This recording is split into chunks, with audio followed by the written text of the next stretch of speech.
উদ্ভূত পরিস্থিতিতে গোপালগঞ্জে কারফিউ শিথিল হতে ভোর ৬টা থেকে রাত ৮টা পর্যন্ত ১৪৪ ধারা জারি করেছে স্থানীয় প্রশাসন। সাধারণ মানুষের নিরাপত্তার কথা চিন্তা করে কারফিউ উঠিয়ে ১৪৪ ধারা জারি করা হয়। এ সময় জেলায় যে কোনো ধরনের সভা, মিছিল বা জনসমাবেশ নিষিদ্ধ করা হয়েছে। তবে শিক্ষার্থী, সরকারি অফিস এবং জরুরি পরিষেবা সমূহ ১৪৪ ধারার আওতামুক্ত থাকবে। ১৪৪ ধারা ঘিরে যৌথ বাহিনী টহল দিচ্ছে।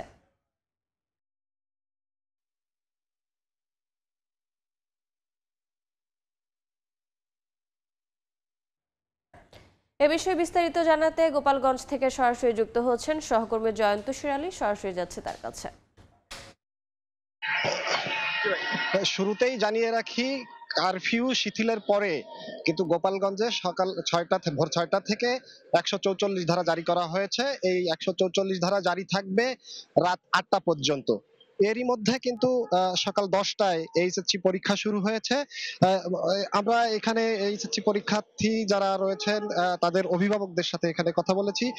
তারা খানিকটা শঙ্কা নিয়ে কিন্তু তাদের সন্তানদের পরীক্ষা কেন্দ্রে নিয়ে এসেছেন। আজ হলো ইতিহাস, ইসলামের ইতিহাস এবং রসায়ন পরীক্ষা। তো এর আগে কিন্তু গত বৃহস্পতিবার ভূগোল যে পরীক্ষাটি ছিল, এই অস্থিতিশীল পরিস্থিতির কারণে শুধুমাত্র গোপালগঞ্জের যে ভূগোল পরীক্ষাটি এটি স্থগিত করা হয়। আজ এই ১৪৪ ধারা জারি থাকার পরেও গোপালগঞ্জ শহরে কিন্তু আমরা দেখেছি যে যান চলাচল অনেকটাই স্বাভাবিক।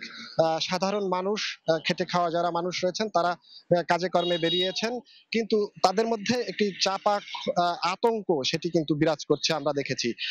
তারপরেও যারা বেরিয়েছেন তারা বলছেন যে আমাদের আতঙ্কের মধ্যেও পেটের দায়ে আমাদের ঘর থেকে বেরোতে হয়েছে। এছাড়া যদি আরেকটু জানিয়ে রাখি, এই এনসিপির কর্মসূচিকে ঘিরে গোপালগঞ্জে যে অস্থিতিশীল পরিস্থিতি তৈরি হয়েছিল, সেই